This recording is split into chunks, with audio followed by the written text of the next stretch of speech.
Good morning student. अपन पढ़ रहे थे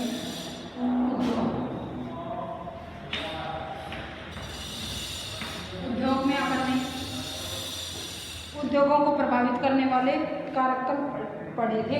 उद्योगों का वर्गीकरण पढ़ लिया। आज है औद्योगिक तंत्र। औद्योगिक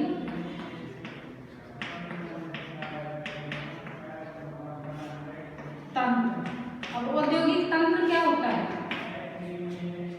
औद्योगिक तंत्र में देखो, औद्योगिक तंत्र की किस प्रकार से उद्योगों का विकास होता है, कौन कौन से कारक जो अपन ने कल पढ़े थे वो प्रभावित करते हैं, उत्पादन किस प्रकार से किया जाता है और वो आर्थिक रूप से किस प्रकार से सहयोग करता है उद्योग। ठीक है ना। ये सारी चीजें औद्योगिक तंत्र में, पूरा तंत्र में, तंत्र का मतलब होता है एक पूरा प्रोसेस। पूरे प्रोसेस में जैसे अब देखो, सूती वस्त्र उद्योग अपन पढ़ते हैं, सूती वस्त्र उद्योग। ठीक है ना। अपन ने कह दिया कि सूती वस्त्र उद्योग, लेकिन इसका पूरा तंत्र क्या होगा? देखो, सबसे पहले कृषक जो है वो कृषि करेगा। कृषि में कपास का उत्पादन। अब कपास का उत्पादन करने के लिए उसको अच्छे किस्म के बीजों की जरूरत होगी,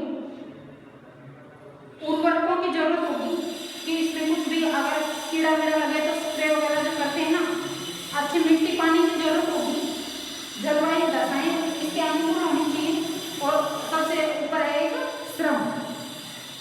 जब तक वो उसमें श्रमिकों के द्वारा वो काम नहीं किया जाएगा तो ये फिर उत्पादन नहीं होगा। अब उत्पादन में ही देख लो आप कितनी चीजें शामिल हो गई। अच्छे बीज, अच्छी किस्म के बीज, इनके अनुकूल मिट्टी, कपास के अनुकूल, जैसे काली मिट्टी में कपास उत्पादित होती है उसके अनुकूल ही तापमान, अगर कोई जैसे रासायनिक उर्वरक, रासायनिक खाद अच्छा उत्पादन करने के लिए, ठीक है, और फिर श्रम की। तो ये पूरा प्रोसेस, ये एक तो कृषि में कपास का उत्पादन हो गया। अब इस उत्पादन के बाद में फिर बाजार में पहुंचाएगा। ठीक है, किसान बाजार में पहुंचाएगा उस कपास को। बाजार में पहुंचाने के बाद, उस बाजार में जाने के बाद अब इसमें रिफाइनरी जैसे उद्योग में जाएगी ये कपास। अब पहले तो उस उद्योग में जाएगी जहाँ कपास का रेशा, जैसे रुई, जो जिसे अपन कॉटन बोलते हैं, कॉटन, और जो उसमें वो जो एक बीज सा होता है जिसे बिनोला बोलते हैं, उन दोनों को अलग किया जाएगा। फिर बिनोले को अलग करने के बाद जो कॉटन अपन को प्राप्त होती है, उस कॉटन को सूती वस्त्र जो उद्योग है उसमें बेचा जाएगा। तो कितना जो ये पूरा प्रोसेस इसमें लगा है उसे क्या कहेंगे अपन?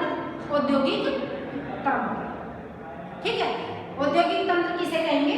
जो पूरा प्रोसेस एक चीज को बनाने में, जैसे अपन कपड़े पहनते हैं, सूती कपड़े पहनते हैं, लेकिन अपन ने तो कपड़ा बाजार में, फिर उसमें जो वस्त्र उत्पादन करेंगे उसको फिर बाजार में पहुंचाएंगे। बाजार में पहुंचाने के बाद उसको सेल करेंगे, तब वो अपने तक पहुंचता है, तब वो उपयोग तभी तो हुआ उस चीज का। तो ये जो पूरा जो तंत्र घूमता है, पूरी जो एक एक प्रोसेस है, वो क्या करेगा? औद्योगिक तंत्र। जो उद्योग में जिस चीज का निर्माण होता है, वो चाहे वो उद्योग अपन ने पढ़े थे, कुटीर उद्योग भी होते हैं, बड़े पैमाने के उद्योग भी होते हैं, लेकिन उनमें जो पूरा प्रोसेस, चाहे वो कुटीर उद्योग हो चाहे वो बड़े पैमाने के उद्योग, लघु उद्योग हो चाहे वो बड़े पैमाने के उद्योग, उनमें सभी में प्रोसेस ये पूरा ही करना पड़ता है। छोटे उद्योग जो होते हैं, कुटीर उद्योग जिसे अपन कहते हैं, उनमें छोटा प्रोसेस होता है कि वहाँ की वहाँ मशीनों का वो काम मिल लिया जाता है ना, तो इसलिए अब इसके देखो, ये तो था समझने का औद्योगिक तंत्र क्या होता है। अब इसके मुख्यतः 3 कारक हैं औद्योगिक तंत्र में: निवेश, प्रकरण और निवेश प्रकरण, और तीसरा है निर्गत।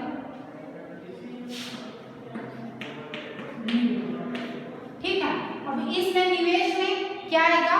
निवेश में जैसे अपन ने अभी कच्चा माल, परिवहन के साधन वहां तक पहुंचाने का जो प्रोसेस है, उद्योग तक जो पहुंचाने की पहले प्रक्रिया है, वो सारी निवेश में आ जाएगी। इसमें देखो क्या क्या आएंगे, इसमें भूमि की लागत, पहले तो कच्चा माल, श्रम, भूमि की लागत, जल की उपलब्धता, परिवहन, विद्युत और अन्य अवसंरचना शामिल है, ठीक है ना।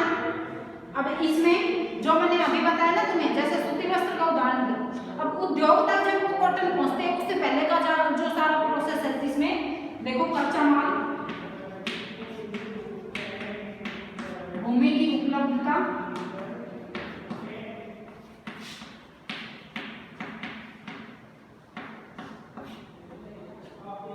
परिवहन, श्रम,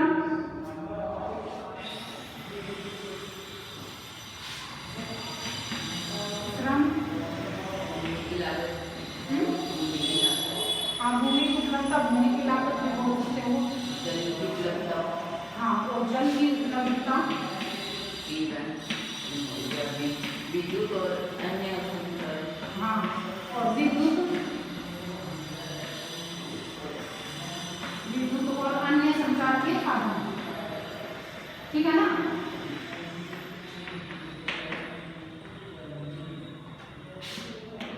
ये सारे इसमें आ जाएंगे, ठीक है, इसमें आ जाएंगे निवेश। इनमें निवेश करना पड़ता है, मतलब कच्चा माल किसी भी उद्योग के लिए, भूमि की उपलब्धता उसको उत्पादित करने के लिए, परिवहन के साथ में एक स्थान से दूसरे स्थान पहुंचाने के लिए, श्रमिकों की जरूरत उसको करने के लिए, जल की उपलब्धता, उद्योगों के कहीं तो पड़ेगा ना, विद्युत और संचार के साधन। और दूसरा है प्रकरण, इसमें वित्तीय जो व्यवसाय है वो आ जाएगा कि इनके द्वारा जो प्रोसेस, जो उद्योगों में जिस प्रोसेस के द्वारा, मशीनों के द्वारा जो माल तैयार किया जाता है, जो माल तैयार किया जाता है वो क्या आ जाएगा, प्रकरण के द्वारा। इसमें देखो उत्पाद, कच्चे माल को परिष्कृत माल में परिवर्तित करना, ठीक है ना, कच्चे माल को परिष्कृत माल में, मतलब जैसे ये तो था। अब इसमें आसान भाषा में आप जैसे अपन उदाहरण देखें सूती वस्त्र का, सूती वस्त्र का अगर अपन उदाहरण देखें तो सूती वस्त्र में ये निवेश में तो आएगी कपास, आप ये मान सकते हैं कपास। फिर इसमें जो उत्पादन होता है, जो सूती वस्त्र तैयार होता है, सूती वस्त्र तैयार करना, आसान भाषा में समझा रही हूँ, तैयार करना, ये आ जाएगा इसमें। और निर्गत में क्या आएगा, फिर उस उत्पादन को जहाँ उसकी मांग है वहां तक पहुंचाना, ये तृतीय क्रिया आ जाएगी, ठीक है ना। उसका मतलब व्यवसाय करना, समझ रहे हो ना आप।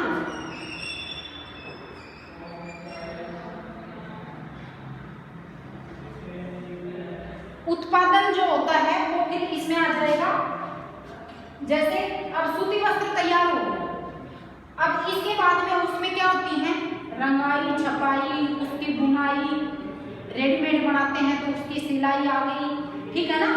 ये सारी चीजें किसके अंतर्गत आएंगी, निर्गत के अंतर्गत, कि उसका उत्पादन होके और जो बाजार में उसकी वैल्यू होती है वो क्या आएगी, निर्गत के। आगे समझ में, निवेश में जो प्राथमिक क्रिया होती है, जिस चीज के लिए कच्चा माल तैयार किया जाता है, उसमें श्रमिकों की भी जरूरत होगी, भूमि की उपलब्धता, जल की उपलब्धता, विद्युत की, जो प्राथमिक चीजें हैं कि उसके लिए अपन को क्या क्या चाहिए। फिर प्रकरण में कि वो प्रोसेस जो उद्योगों में होता है, जैसे अब कपास से बिनोला अलग करना सबसे पहला भी आ जाएगा, फिर उस जो कपास से कॉटन निकला है, कॉटन और बिनोले को अलग करना, फिर कॉटन से सूती वस्त्र तैयार करना, पहले धागा तैयार करेंगे फिर वो वस्त्र बनाते हैं, ठीक है। फिर ये प्रकरण में आया जाएगा, फिर निर्गत में कि उसमें उपयोग के लायक बनाना, कि उसमें रंगाई, छपाई, जैसे प्लेन वस्त्र तैयार हो उसके बाद उसकी रंगाई करना, छपाई करना और उसमें अलग अलग वैरायटी जो बनाते हैं वो बनाना, फिर उसको बाजार तक पहुंचाना और लोगों तक पहुंचाना, ये किसके अंतर्गत आ जाएगा,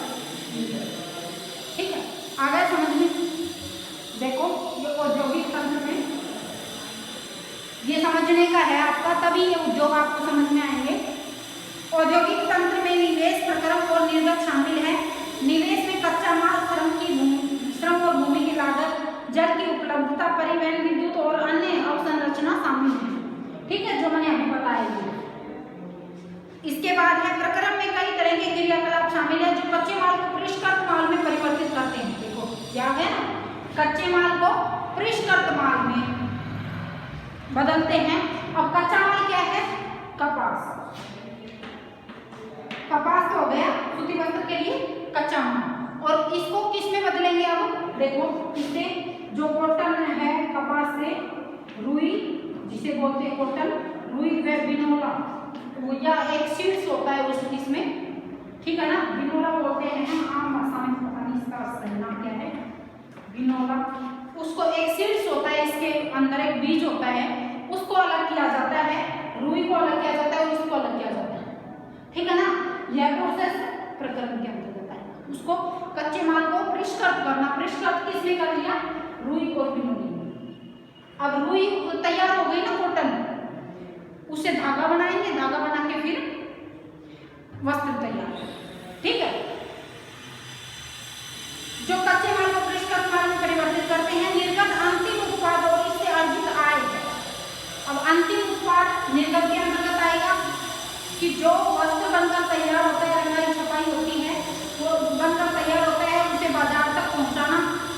बाजार में भी दो तीन तरह से, जैसे पहले तो सीधे फैक्ट्री से थोक व्यापारी के पास जाएगा, थोक व्यापारी से फिर ये फुटकर व्यापारियों के पास आएगा, फुटकर व्यापारी से फिर जिन लोगों को जरूरत होती है वो लोगों तक पहुंचता है, ठीक है ना। तो इसमें जो प्रोसेस लगता है निर्गत के अंतर्गत, इसमें भी परिवहन के साधन और ये आर्थिक रूप से संबलता ये जरूरी है ना। तो निर्गत के अंतर्गत क्या आएगा?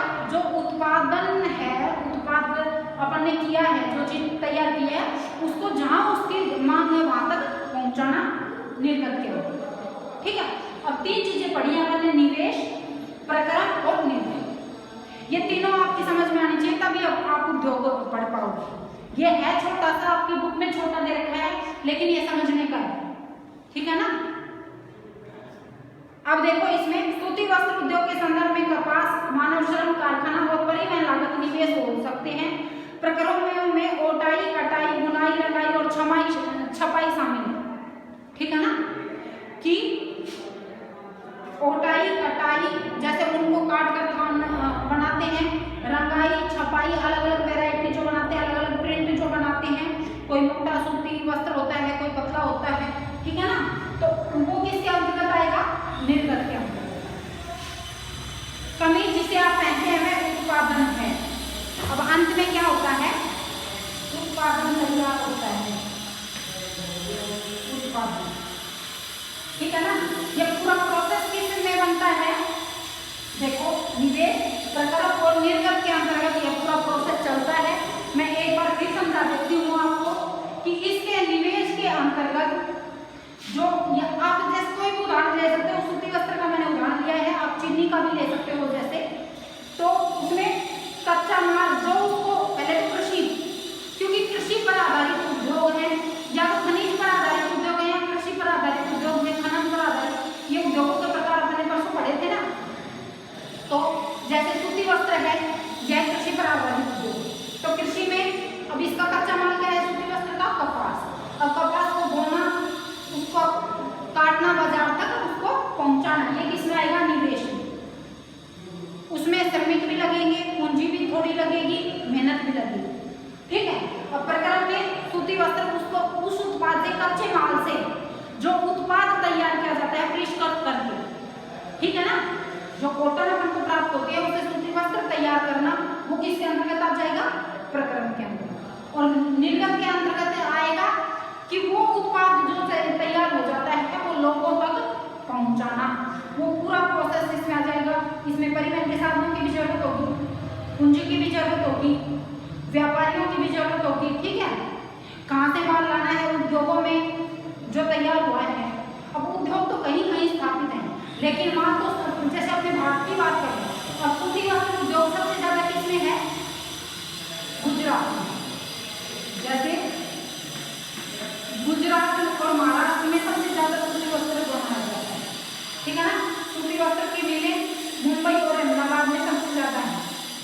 लेकिन पूरे भारत में ही इसका भेजा जाता है, इसको तैयार करते हैं। तो इसीलिए जैसे जहाँ पर उत्पादन होता है वहां से जहाँ लोगों की मांग है वहां तक पहुंचाना निर्गत के अंतर्गत आएगा। आ गया समझ में? निवेश, प्रकरण और निर्गत, ये महत्वपूर्ण पॉइंट है आपके इस लेसन के, याद करने हैं। कल अपन ने पढ़े थे उद्योगों को प्रभावित करने वाले कारक, वो भी याद करने हैं आपको। पहले उद्योगों का वर्गीकरण पढ़ा था, 3-4 प्रकार के उद्योग बताए थे ना, वो सारे आपको याद रखने हैं। अब मैं ये कल आपसे पूछूंगी, निवेश क्या होता है, प्रकरण क्या होता है, निर्गत क्या होता है, ठीक है ना? ये ढंग से पढ़ लेना और ढंग से याद कर लेना, आगे का अपन कल